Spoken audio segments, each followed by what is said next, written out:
Take your life and stop just for a second. Let's zoom out together. I'm talking lifting your perspective way above the house, your street, your city, past the clouds, higher than the storms, higher than air traffic, all the way up until you look down from 45,000 feet. What do you see? Are you happy? Would you change something? Is something off? Would you spend your time differently? I've been hearing Mel Robbins in my head lately, and she had a quote calling discouragement isn't fear, it's deciding it's not possible for you. That hit really hard. And that one decision, it's how we stay stuck without even realizing it. So today we're doing something different. We're hitting pause, we're rising above, and we're getting honest about this last year and where our time and energy went. So you don't want to sleepwalk, my friend, into the next year. Let's get into this.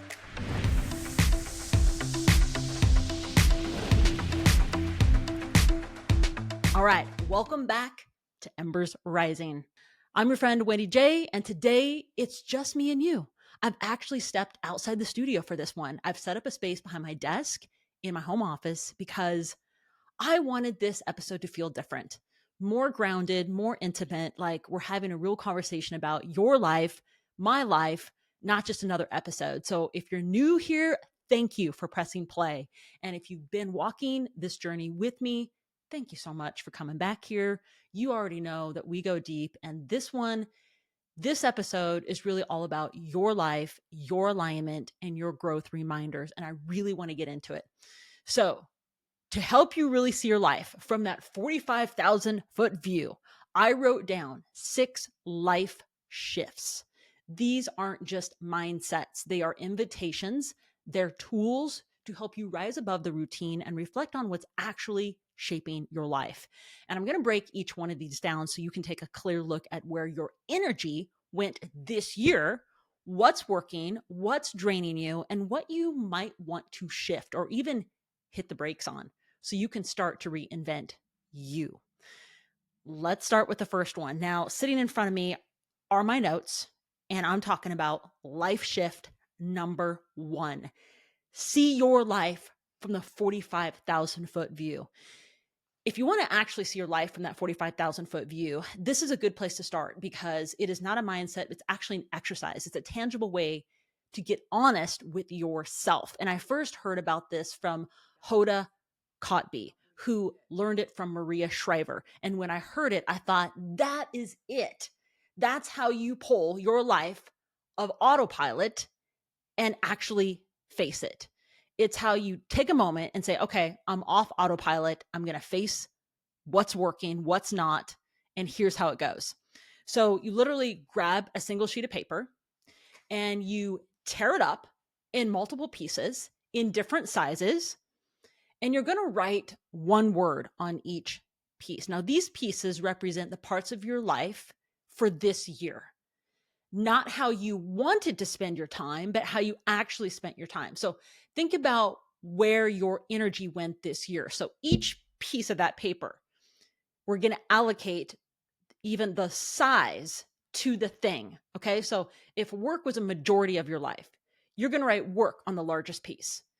And then maybe it was kids, or marriage, or dating, or health, or joy, or rest, or creativity, or friendships, or spiritual growth, or trips, or events. Anything else that pulled from you, you're going to write down on different sizes of paper. And if work dominated your life, that's your biggest piece. If rest barely happened, that's the tiniest shred. If you never prioritize joy, maybe there's no piece for it at all. Once you've written all those down, then you lay them out in front of you and you look at it. This is your life. This is where your energy actually went this year. Are you happy with what you see? Now ask yourself, do I want next year to look like this? Because if not, this is your chance to shift it piece by piece. You don't need a whole new life. You just need to start reallocating your energy to what truly matters to you now. So take each piece and rewrite the story on it. Shift it right now. If you want more time and energy with your kids, flip over the largest piece of paper and write kids on it. Move work to another side. flip over, and so on and so on. Reallocate your time. This I really can't wait to try myself, because when I heard this, I totally and completely get it from the big picture view. And it's so tangible. It gives us that space where, like, okay, that is how I can see my life torn up on these pieces of paper where all my energy is going. So let me know. Leave me a message in the comments. Leave me a review. Let me know what you think of that life shift. Okay, life shift number 2 here. Repotting isn't failure. Here's another way to look at your life this year. We've all bought one of those cute little house plants from Trader Joe's, the grocery store, the flower shop, or maybe someone gifted one to you. You know what I'm talking about, the small, sweet, thriving for a while little plant. And then one day you look at the plant you've been watering and you realize something's off. The leaves kind of droop, it stops growing, you water it, but nothing. You move it to another windowsill and still nothing. There's no change. And then it hits you. Maybe the pot is too small. The roots are cramped. There's no room. The plant isn't dying. It's stuck. Now imagine repotting that plant and giving it a bigger container. Fresh soil, more space. It's a little uncomfortable at first when you pull it out and roots are exposed and they're uncertain, but then it starts to thrive again. And here's what most people miss. The old pot. It wasn't wrong. It was right for an earlier version of that plant. Now, I had to face this recently myself with our business model, our schedule, ultra training, the version of myself I kept clinging to. It was so small. And I realized my pot was cracked. And I had to ask, what if this isn't falling apart? What if it's repotting into a bigger container? That question gave me permission to actually move, to release, to expand. So let me ask you, what pot maybe have you outgrown? And say it out loud, my friend. I've outgrown my career.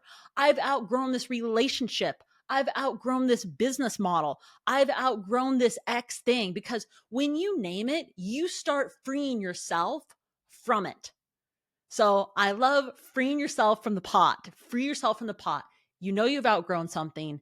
Name it out loud. Say it right now. If you're driving in your car, wherever you're listening, just say it out loud. Like, I've outgrown this car. I've outgrown this lifestyle, and change it. Just one little step. All right, let's move on. Life shift number 3. And I call it speak it out loud. Similar to what we just did. The next shift is so simple, but powerful. And Hoda Kotb, I want to share her story because I think this is so relatable. She shares a story when she was 51 that she had a whisper that had been long before she was 51. But at 51, she spoke this out loud to a friend when she was walking down the beach. At 51, walking down the beach with a friend. And she said, I think I still want to be a mom. So many of us push so many things and bury things down for so many years. She buried that dream for years, but the moment she said it, it actually started becoming real. For me, it was this podcast. I kept the story very quiet. I didn't want to make it about me. Then one day, a stranger on a plane looked at me and said, "Stop holding on to your journey. Someone out there needs to hear it." And so I spoke it. I want to create something for families, for business leaders, for mothers, fathers, entrepreneurs. I want the stories to actually become alive, where someone hears this story, where I can bring these messages to this podcast, Embers Rising, and you feel inspired. And that's a dream of mine. In fact, I dreamed that so long ago when I was living in Hawaii. I never said anything. I would actually play these music CDs back in the day, because we had the CDs from the local groups in Hawaii. And I would play it and I said, "That's my intro song. That's my intro song." And I would tell David, my husband, I was like, "That's my intro song. I'm going to use that." And then it took a lot more years later to make this podcast happen. So if it feels too big or too late or too impossible, speak it out loud. And even if your voice shakes, say it in the mirror. Write it in your notes app. Send it to someone that you feel safe that will accept this. The moment that you say it, I really truly believe something shifts. when I had said and shared with a mentor of mine, well, I've always wanted to start a podcast. And he said, why didn't you start a podcast? And I was thinking, okay, what is that? I don't even know how to start a podcast. I literally started my podcast on a sofa chair on my patio, on my back patio, holding a mic. That was it. That was the start of it. And then I started getting inspired by other people's podcasts and how they were doing it. And I started to feel that it was possible. Same thing with Hoda Kotb wanting to be a mom with kids. One thing led to another, her seeing that, wow, a friend of hers, someone she knew ended up adopting. And she was like, well, what if I could adopt? And the story continues. I just love that. So speak it out loud. That's number 3. All right. Life shift number 4, discouragement. I've got to talk about discouragement. Mel Robbins reminded me of something recently. The number one thing standing in your way isn't fear. It's actually discouragement. That quiet voice that says, that's not for you. It's too late. You don't have what it takes. Even if you look positive and driven on the outside, discouragement is like a background script, convincing you to shrink, to play safe, to settle. I have been there. Years ago, I had a dream to live in Hawaii. So I first moved to Big Island, and then I moved over to Maui, and I was looking for a job at the time. And I applied to marketing jobs, tech jobs. I was honestly, I wasn't even qualified for some of them, but I still had tech in my background. I even applied for boat captain gigs because I was working as a boat adventure guide on the other island. Eventually, I landed a job at a property management company. And the only reason I got the job is because I said yes to something that I totally didn't understand. Their job description was kind of what I could do, but the other part of the job description, I was like, I have no idea what they need. But I think that they didn't even know what they needed either. If they could give me a chance to step into the role, I could probably figure out what they needed. Despite like the title of the job, I just went after it. But I had so much discouragement. Every job that I applied to, it's like, okay, you're not local, you don't fit on the island, you're too fast, you talk too quickly, you don't look the part, your skills aren't quite, there enough. I really think that if you continue to go after the thing that you really want, don't give up. Because I'm in a space right now where I'm like, hey, I want to get this thing. I want to be this amazing ultra runner. I want to be and have this amazing guest on this podcast. I want to have these amazing business offers that can touch people's lives and bring joy and happiness and positivity and just encouragement for us to move forward.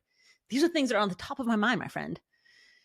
But what happens is discouragement can really steal all of that. And I think the ability to say yes becomes a big problem. I mean, when you start talking about the ability to say yes to something new, it's scary and you have a lot of fear around it and you question it. So rise above the discouragement, my friend. Rise above the discouragement and don't feel disappointed. Know that there is something for you on the other side. I have been through those, and this kind of ties into number 5. So I'm just going to get into it because I could share so many stories with you guys. But let's go into number 5, life shift number 5. Otherwise, it's going to throw me off track. You're not lost. And this is something that I have told myself all year. I'm like, hey, I feel lost, really lost. There's been days where I've been wanting to quit this business, close the podcast, stop the training. I've said it to David. I've said it to my team. Hey guys, I'm lost. I don't know what to do. I've said it to my mentors. I feel so lost. I feel like I'm clear over here on this other trail. But here's what I had to remember. Language matters.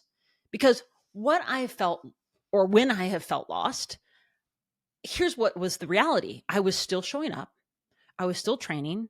I was still building. I was still pressing record. I was still putting on the clothes. I was still making the meetings. So I actually wasn't lost. I've been searching. And searching is totally different than feeling lost. And I think that that's something to really recognize in the way that you're talking to yourself. When you can say, hey, I was searching. There's a huge difference between being stuck and being in motion, because searching means you're actually in motion. You're not lost. When you reframe it like that, you take your power back. So if you've been saying, I'm lost, rewrite it right now. Say, I'm searching, I'm in motion, I'm growing, I'm becoming. Because that one word, searching, can change everything. And I think that that is so powerful. All right. So that's just something that's on the top of my mind. And I had to sneak that in here because I'm like, this is just so, so important that we get into the not feeling so lost, because many of us can feel that way. And we keep telling ourselves that. And then years go by and we look at our husband or our family and we're like, hey, what am I doing in this career? What am I doing in this job? What am I doing in this relationship? What am I doing in this place? I've always dreamed of living in Florida. I've dreamed over here. I've dreamed over that. And then you don't, and it doesn't happen. So you're searching, you're not lost, you're becoming. Remember that. All right, life shift number 6. I love this one because this is 6 words to reprogram your mind. And I want to tell you a story. Back when Dave and I first got together, we were living in Hawaii and everything felt that electric energy. We were building, we were traveling, we were speaking, we were creating. We had this mantra that we would say to each other all the time and kind of laugh about it. Like, good things happen to me. You know, it kind of became our rhythm, our mindset. We would look at stuff and like another amazing thing would happen. We're like, yeah, good things happen to me. You know, we would feel so proud about it. It was just like, people are like, wow, you guys are living the dream. You're in Hawaii and, you know, building this business and doing this on the weekends. We're not out on the ocean. And people thought we were at the beach all the time, even though we were sitting in a tiny little hana.